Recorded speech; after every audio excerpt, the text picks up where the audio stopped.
Stell dir mal vor, du lebst an einem Ort, an dem die Natur irgendwie funktioniert wie ein modernes Smartphone, das an einem Schnellladegerät hängt. Also wirklich alles wuchert, alles explodiert förmlich vor Energie. Die Farben sind total knallig und das Leben pulsiert so richtig. Ja, das perfekte Bild eigentlich. Genau. Und gleichzeitig ist aber die digitale und auch logistische Infrastruktur um dich herum eher so das Modell Dosentelefon bei Sturm. Oh ja, das trifft es erschreckend gut. Ein falscher Windstoß und du bist einfach mal komplett von der Außenwelt abgeschnitten. Das ist wirklich die absolute, ungefilterte Realität im ländlichen Uruguay. Damit herzlich willkommen zur heutigen Mission beim Mate-Smarte Mission. Schnapp dir deinen Mate. Wir tauchen heute nämlich richtig tief in genau dieses krasse Spannungsfeld ein.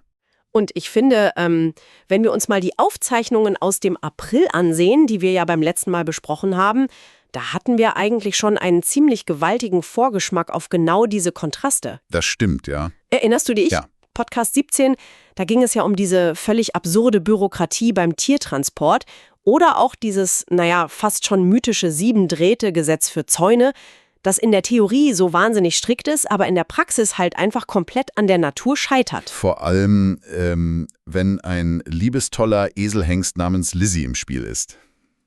Das war so gut. Der hat für seine Auserwählte ja wirklich sämtliche Elektrozäune einfach mal komplett ignoriert. Ja, völlig unbeeindruckter Kerl. Dass Gabi und Steffen dann am Ende Granatapfelbüsche pflanzen mussten, also quasi als natürlichen Stromleitungsschutz, das war für mich das absolute pragmatische Highlight. Das zeigt einfach so wunderbar, wie man da drüben improvisieren muss. Definitiv. Und genau wegen solcher Geschichten müssen wir hier auch direkt mal etwas enorm Wichtiges für alle festhalten, die sich ernsthaft mit Uruguay beschäftigen wollen. Schieß los. Also die Quellen, die wir hier für unsere Analysen nutzen, diese Ergebnisse von Gabi und Steffen auf ihrer Chacra im Departamento Colonia, die stammen ja heute aus dem Mai 2018. Genau. Und bevor jetzt jemand denkt, oh, das ist ja schon ewig her, wen interessiert das noch? Lass dir gesagt sein, genau diese Zeitkapsel ist wirklich absolut unbezahlbar. Ja, 100%. Was ist halt das pure, echte Leben dort? Völlig ungefiltert, komplett ohne diesen ganzen Instagram-Filterkram und vor allem ohne irgendwelche geskriptete Doku-Soap-Dramatik, wo dann am Ende eines langen Drehtags die Produktionsfirma netterweise alle Probleme löst. Richtig, wo dann der Kameramann noch schnell den Traktor repariert. Ja, genau so. Diese alten Blogbeiträge sind wirklich eine fantastische Blaupause für jeden, der das Land richtig verstehen will. Was die beiden dort drüben leisten, wie offen und ehrlich sie auch ihr eigenes Scheitern dokumentieren, davor habe ich allerhöchsten Respekt. Absolut. Sie spielen uns da halt keine heile Auswandererwelt vor. Und deshalb sollten wir uns auch direkt diesen Mai 2018 vornehmen. Okay, let's go. Normalerweise, also wenn wir an Mai in Südamerika denken, dann denken wir ja an den Herbst. Die Blätter fallen, der ganze Rhythmus verlangsamt sich, es wird irgendwie kälter und grauer. Eigentlich schon, ja. Aber auf der Chacra herrschte plötzlich eine so extreme Wetterachterbahn, die wirklich alles auf den Kopf gestellt hat. Dauerregen, heftige Gewitter an den Wochenenden, der Fluss trat mal wieder so richtig massiv über die Ufer. Aber anstatt dass die Natur dann abstirbt und sich quasi brav auf den Winter vorbereitet, passierte da das genaue Gegenteil. Ja. Dieses Schnellladegerät der Natur, von dem ich ja anfangs sprach, das sprang einfach voll an. Und was da biologisch und auch meteorologisch passiert, ist echt faszinierend. Wir sprechen hier von einem Mikroklima mit, in Anführungszeichen nasskalten 18 bis 20 Grad. Das ist für uns in Europa halt ein sehr solider Frühlingstag. Genau. Und durch diese verrückte Kombination aus extrem hoher Feuchtigkeit und diesen sehr milden Temperaturen gerät die innere Uhr der Pflanzen da völlig durcheinander. Gabis frisch gesteckte Lavendelstecklinge zum Beispiel, die trieben sofort Wurzeln, weil der Boden einfach feucht und warm genug war. Und die Zitrusfrüchte erst. Die blühen da schon komplett für die nächste Saison, verströmen diesen unglaublichen Duft, während die alten, reifen Früchte einfach noch super schwer am Baum hängen. Ein tolles Bild eigentlich. Total. Sogar das Wintergemüse, also Spinat und Karotten, sprießt da einfach munter vor sich hin. Das klingt doch eigentlich nach dem absoluten Paradies für jeden Selbstversorger. Ja, wäre dann nicht der echt harte Kontrast zur Technik.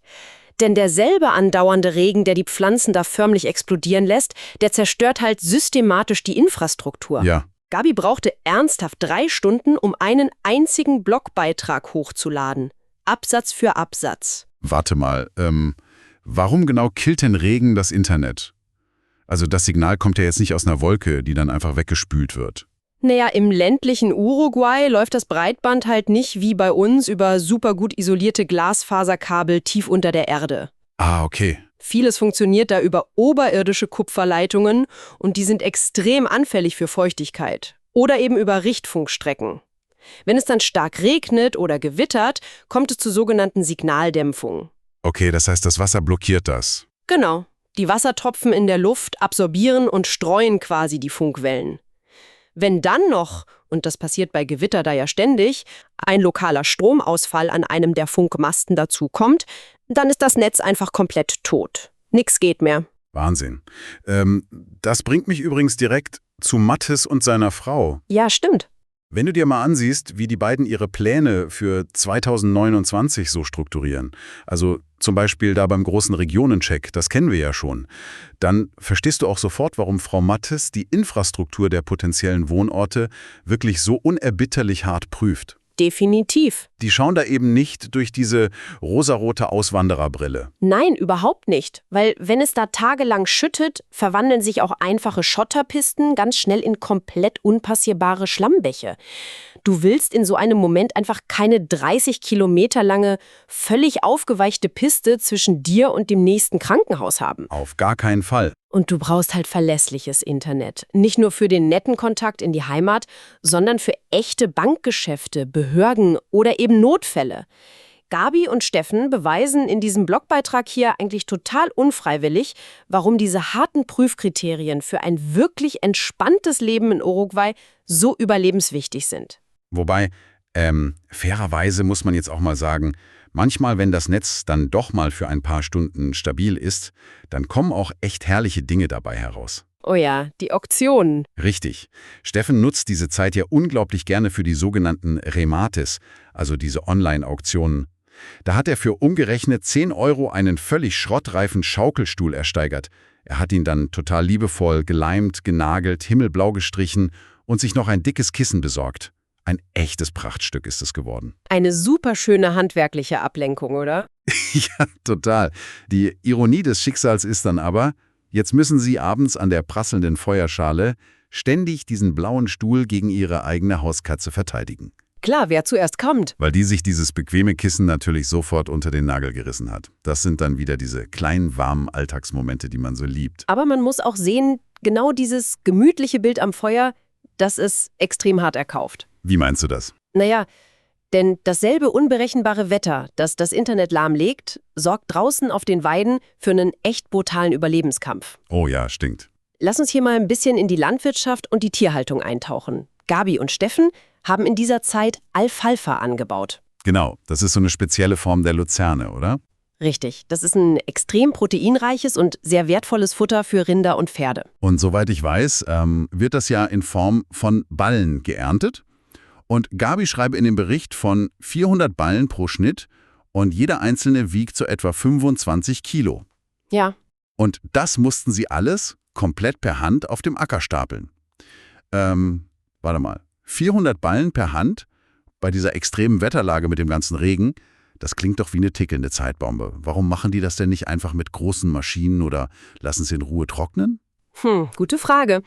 Das liegt daran, dass sie in ihrer Region quasi die einzigen sind, die Alfalfa in diesen kleinen, handlichen Kleinballen produzieren. Ah, okay. Es gibt dafür schlichtweg keine Lohnunternehmer mit den passenden Riesenmaschinen, die sich für so eine, vergleichsweise kleine Fläche überhaupt rentieren würden. Also ist harte Handarbeit angesagt. Wahnsinn. Und das richtig große Problem bei Alfalfa ist die Chemie.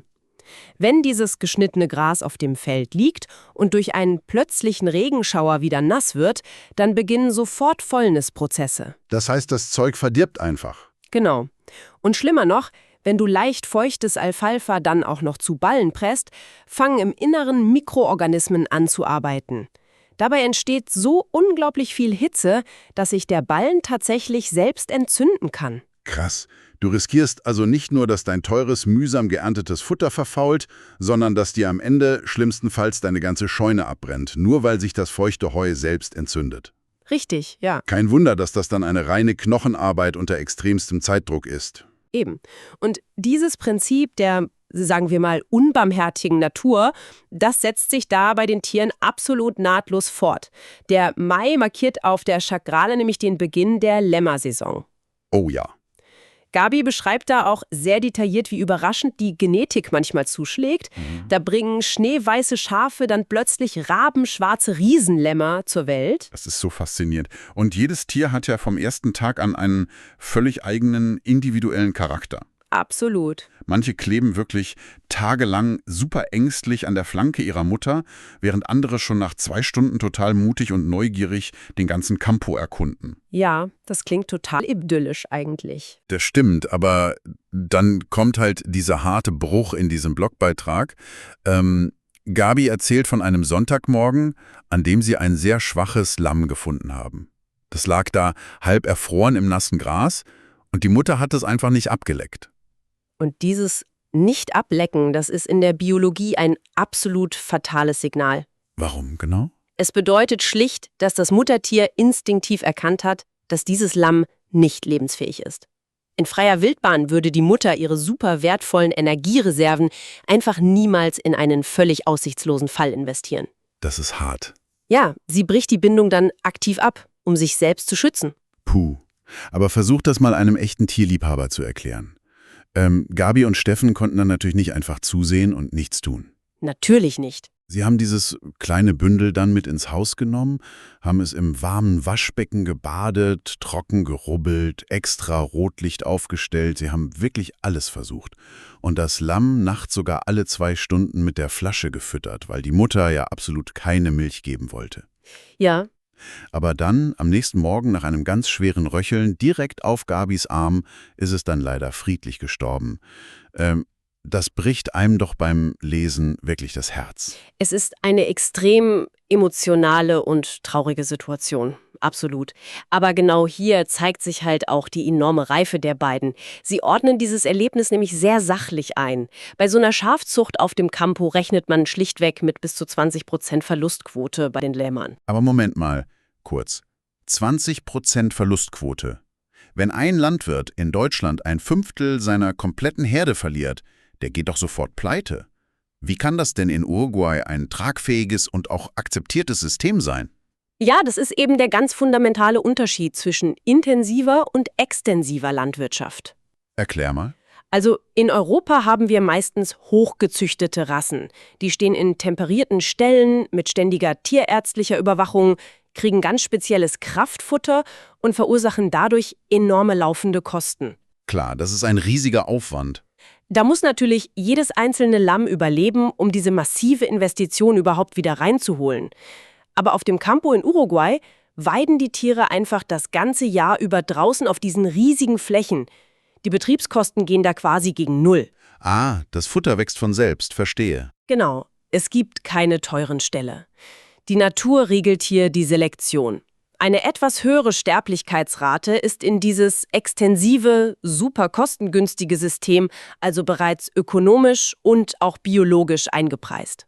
Krass. Der Verstand von Gabi und Steffen weiß das natürlich, auch wenn das Herz bei jedem toten Lamm extrem leidet. Und die Selektion der harten, natürlichen Selektion, die geht ja bei denen noch viel weiter. Da gab es doch in den Berichten auch diese Geschichte mit Navideño. Oh ja. Das war dieses wunderschöne Wildpferd, das sie da aufgenommen hatten. Und plötzlich bemerken sie, dass das Tier eine riesige, wirklich schlimm eitrige Bauchwunde hat. Genau. Und die brauchten Stunden und eine total halsbrecherische Jagd über den kompletten Campo, um dieses verletzte Tier überhaupt erstmal in irgendeine Ecke zu drängen und dann nur ganz notdürftig verarzten zu können. Und genau an diesem kritischen Punkt haben sie dann auch eine bemerkenswerte Entscheidung getroffen. Sie haben Navideño nämlich verkauft. Und zwar an absolute Profis, die ihn erst für ein Rodeo eingesetzt und danach wirklich professionell zugeritten haben. Da muss ich jetzt mal kurz reingrätschen, weil das finde ich mega spannend. Ist das nicht genau der Punkt, an dem diese typisch europäische Auswandererromantik in so eine total gefährliche Falle tappt? Wie meinst du das genau? Naja, man denkt sich so, ach, wir kaufen uns da eine Farm, stellen uns so ein schönes wildes Pferd auf die Weide und geben ihm ab und zu mal eine Möhre. Alles super romantisch. Aber ein krankes, schmerzgeplagtes Wildpferd lässt sich halt nicht einfach streicheln und mit einem Pflaster versorgen. Exzellent analysiert, wirklich. Das ist die absolute Kernlektion hier. Ein krankes oder verletztes Halbtier, das Schmerzen hat, das wird zu einer ganz akuten Lebensgefahr für dich. Eben. Es flieht in Panik oder wehrt sich mit Tritten, die im schlimmsten Fall tödlich enden können. Gabi und Steffen haben hier ihre romantische Illusion ganz klar der harten Realität geopfert. Sie haben eingesehen, einfach ein bisschen füttern und streicheln, das reicht eben nicht, wenn man nicht die tiefen professionellen Fähigkeiten hat, mit solchen großen Tieren medizinisch und auch psychologisch umzugehen. Und ganz ehrlich, wenn du, der uns jetzt gerade zuhört, darüber nachdenkst, wie du dein eigenes Leben in Südamerika gestalten willst, dann ist diese Erkenntnis wirklich pures Gold. Absolut. Mathis und seine Frau planen für 2029 ja ganz bewusst ein altersgerechtes Lehmhaus. Vielleicht mit so einem schönen Gewächshaus und ihren bis dahin wahrscheinlich 20 Jahre alten Katzen. Genau. Kein tiefes Farmleben, keine wilden Pferde, keine großen Schafherden.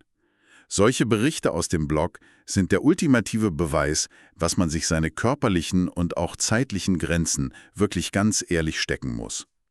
Richtig. Du kannst die absolut beeindruckende Natur Uruguays ja in vollen Zügen genießen, ohne dich zwingend dieser Knochenarbeit und den extremen emotionalen Tiefschlägen eines Vollzeitbauerns aussetzen zu müssen. Das ist ein sehr kluger Bogen, finde ich. Denn wenn biologische Systeme wie so eine Tierherde schon so extrem unberechenbar und nervenaufreibend sind, dann wird es bei mechanischen und logistischen Systemen unter Zeitdruck erst recht kriminell. Oh Gott, ja. Das bringt uns nämlich zum absoluten Highlight dieses Monatsberichts: das riesige Soja-Erntedesaster. Oh ja. Leute, diese Geschichte ist wirklich so absurd. Hollywood würde das Drehbuch als komplett unglaubwürdig ablehnen. Vermutlich, ja. Ein gigantischer, tagelanger Regen angekündigt. Genau. Lass uns diese irre Chronologie des logistischen Wahnsinns mal Schritt für Schritt durchleuchten. Bitte. Es beginnt am Montag. Sie rufen die Agronomen ihrer Genossenschaft an, um die Ernte zu koordinieren. Die Genossenschaft sagt aber total entspannt: Nein, wir wollen noch 2 Wochen warten. Halt, stopp.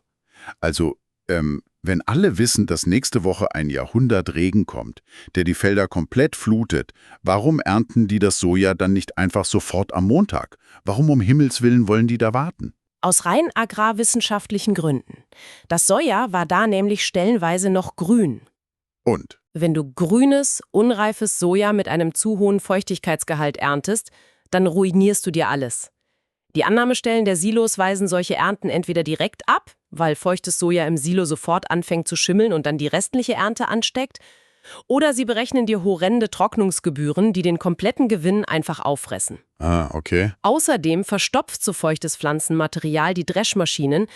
Gabi und Steffen mussten die Genossenschaft also total mühsam davon überzeugen, dass so ein kleiner Abzug für feuchtes Soja immer noch 1000-mal besser ist, als eine Ernte, die dann komplett im knietiefen Schlamm verfault. Okay, ja, das ergibt natürlich Sinn. Also, sie bekommen dann am Montag nach langem Hin und Her endlich grünes Licht. Und dann sagt ihr Maschinenverleih einfach ab. Einfach so. Begründung: Die Maschine sei zu groß für ihren Acker. Also geht das panische Klinkenputzen erst richtig los. Am Dienstag und Mittwoch hängen die beiden permanent am Telefon. Jeder Besitzer einer Erntemaschine im Umkreis von Dutzenden Kilometern ist komplett ausgebucht, weil natürlich jeder vor dem Regen noch schnell ernten will. Logisch. Am Donnerstag fahren sie dann physisch mit dem Auto die ganzen Nachbar-Campus ab, erwischen im Dunkeln einen Angestellten und bekommen spät abends endlich eine Zusage für Freitag. Man denkt sich beim Lesen wirklich, puh, in letzter Sekunde gerettet. Ja, das denkt man. Aber am Freitagmittag eskaliert es dann erst recht weiter. Da geht nämlich ihr eigener Traktor kaputt. Nein. Doch. Und der gesamte Maschinenpark, den sie sich für andere Erntearbeiten extra geliehen hatten, der muss am Montag zwingend zurückgegeben werden. Kannst dir nicht ausdenken. Sie organisieren also mega hektisch einen Ersatztraktor, aber von der groß angekündigten Soja-Erntemaschine fehlt weiterhin jede Spur. Am Telefon heißt es dann nur lapidar: Maschine ist kaputt, wir melden uns. Ich saß beim Lesen wirklich kopfschüttelnd da. Und dann kommt der Samstag, der absolute Höhepunkt. Morgens fragen sie wieder nach, da heißt es, Maschine ist unterwegs. Steffen fährt dann super optimistisch zum Acker, trifft seinen Angestellten Daniel und der sagt zu ihm: Chef, der gestern geliehene Ersatztraktor hat leider einen Platten. Ein Traum. Also wird da mitten auf dem Feld dieses riesige Rad abmontiert, um es eilig zur Werkstatt zu bringen. Währenddessen rumpelt dann endlich diese gigantische Erntemaschine auf den Acker. Sie fährt genau 3 Meter. Knack. Eine absolut zentrale Verbindungsschraube am Mähwerk bricht ab. Und so eine ganz spezielle Maschinenschraube, die kaufst du in Uruguay natürlich nicht einfach im Tante-Emma-Laden um die Ecke, Schön wär's. sondern im 60 Kilometer entfernten Cardona. Richtig, Sie rasen also los, holen dieses verdammte Teil, bauen es ein. Es ist 15 Uhr, Sie wollen jetzt endlich loslegen. Da fällt Ihnen auf, oh, der Tank des Ersatztraktors ist ja fast leer. Es hört nicht auf. Und jetzt wird es wirklich wild. Sie fahren los, um mal eben Diesel zu holen. Aber an einem Samstagnachmittag haben im Umkreis von 50 Kilometern alle Tankstellen entweder schon geschlossen oder keinen einzigen Tropfen Diesel mehr. Und weißt du auch warum? Weil vor dem angekündigten Regen alle Bauern gleichzeitig losgefahren sind und die Tanks der Region komplett leer gepumpt haben. Und am Wochenende gibt es in Uruguay auf dem Land schlichtweg keinen Nachschub. Genau so ist es. Und als wäre das nicht genug, auf dem super frustrierenden Rückweg ohne Diesel trifft auch noch ein fliegender Stein ihre Windschutzscheibe. Und am Sonntag, das muss man sich mal reinziehen, kurz nachdem der Traktorreifen endlich geflickt ist, da gibt es dann den absoluten Todesstoß. Was passiert? Die Kurbelwelle der Erntemaschine bricht komplett durch. Ein total katastrophaler Motorschaden. Nichts geht mehr. Der Regen steht unmittelbar vor der Tür, die Ernte ist de facto einfach verloren. Steffen tut an diesem Punkt dann das einzig Vernünftige. Was denn? Er schenkt sich einen sehr großen Whisky ein, kapituliert vor dieser absoluten Übermacht des Chaos und fliegt kurz darauf zu einem geschäftlichen Termin nach Deutschland. Das ist wirklich wie so ein Escape Room, bei dem die Spielregeln alle 5 Minuten gnadenlos geändert werden. Der Timer läuft unerbittlich runter und dann, ganz am Ende, geht die Tür einfach völlig absurd von selbst auf. Ja, total. Denn was passiert am Dienstag, als der Regen dann tatsächlich so leicht einsetzt? Völlig unerwartet tuckert der Angestellte Daniel mit einer ganz anderen, voll funktionsfähigen Maschine auf den Acker. Ohne jede große Ankündigung erntet dieses Ding in absoluter Rekordzeit bis zur Dunkelheit alles perfekt ab. Kein Sturm, die Ernte ist gerettet. Ein Wunder. Und quasi so als humoristisches Bonusmaterial der Natur bringt zeitgleich die braune Ziege wunderschöne Zwillinge zur Welt. Es ist faszinierend, wirklich. Und wenn wir uns ansehen, welche mentalen Fähigkeiten Mattes und seine Frau für ihr geplantes Leben in Südamerika aufbauen wollen, genau diese Geschichte hier ist das ultimative Lehrbuch dafür.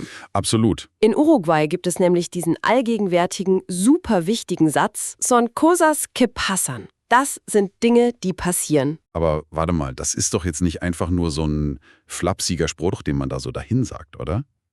Überhaupt nicht, nein. Es ist ein tiefgreifender psychologischer Schutzmechanismus. Okay. Weißt du, in einer Umgebung mit so unglaublich viel Reibungsverlust, wo du dich halt weder auf Technik, noch auf Logistik, noch auf irgendwelche festen Zusagen zu 100% verlassen kannst, da würde eine typisch mitteleuropäische Erwartungshaltung dich einfach mental zerstören. Ja, das glaube ich sofort. In Deutschland hätten wir nach so einem Wochenende wahrscheinlich schon 5 Verträge geprüft, 3 Anwälte auf Schadensersatz verklagt und einen saftigen Burnout erlitten. In Uruguay schenkt man sich halt ein Whisky ein, akzeptiert die gebrochene Kurbelwelle als höhere Gewalt und vertraut dann darauf, dass das soziale Netz, in diesem Fall halt Daniel mit seinen Kontakten, irgendwie doch noch eine Lösung aus dem Hut zaubert. Das fasst diesen unglaublichen Monat wirklich so perfekt zusammen. Es zeigt einfach, dass das Leben in Uruguay eine ständige, eine niemals endende Verhandlung mit der Natur, dem Klima und auch dem unberechenbaren Zufall ist. Sehr gut gesagt. Wer da mit einem deutschen, auf die Minute genau durchgetakteten Terminplaner aufschlägt, der wird gnadenlos scheitern. Wer sich aber anpasst, wer die Kontrolle abgeben kann und genau diese Flexibilität als echte Stärke sieht, der findet dort sein absolutes Glück. Und der findet dann auch die Gelassenheit, den frisch gestrichenen blauen Schaukelstuhl am Abend einfach lächelnd mit der Hauskatze zu teilen. Ganz genau so ist es. Und bevor wir unsere heutige Analyse abschließen, möchte ich, dass du, der uns gerade zuhört, mal kurz in dich gehst. Denk doch nochmal an dieses Bild ganz vom Anfang. Das voll aufgeladene Smartphone, das aber durch einen Sturm plötzlich überhaupt kein Netz mehr hat. Diese absolute Hilflosigkeit. Ja. Frag dich mal selbst. Was passiert eigentlich mit unserer eigenen Identität, wenn wir unseren so perfekt durchgetakteten, komplett durchgeplanten Alltag plötzlich nicht mehr kontrollieren können? Ist dieser Kontrollverlust, vor dem wir uns ja oft so wahnsinnig fürchten, wirklich so beängstigend? Oder ist er vielleicht tief im Inneren die größte Befreiung überhaupt?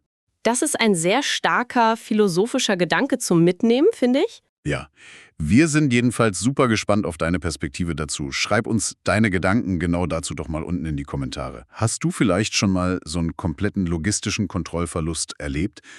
Wie bist du damit umgegangen? Bist du verzweifelt oder hast du einfach improvisiert? Wir lesen uns das alles durch und freuen uns extrem auf den Austausch mit dir. Und ich kann euch versprechen, bei unserer nächsten Mission bleibt es mindestens genauso turbulent. Dann springen wir in unseren Quellen nämlich in den Juni 2018. Oh, ich freue mich. Macht euch bereit für eine extrem wilde Reise in den Frankfurter Großstadtdschungel. Ihr erfahrt unter anderem, was es mit Max und Moritz auf sich hat, wie Steffens allererste Chorizo-Schlachtung so abläuft und warum um Himmels Willen uruguayische Schafe plötzlich Yoga machen. Es wird ziemlich skurril, versprochen. Das wird großartig, ich kann es kaum erwarten. Danke, dass du heute wieder mit dabei warst. Pass auf dich auf, bleib flexibel und bis zum nächsten Mal bei Mathe Smarte Missionen. Tschüss. Bis dann, macht's gut.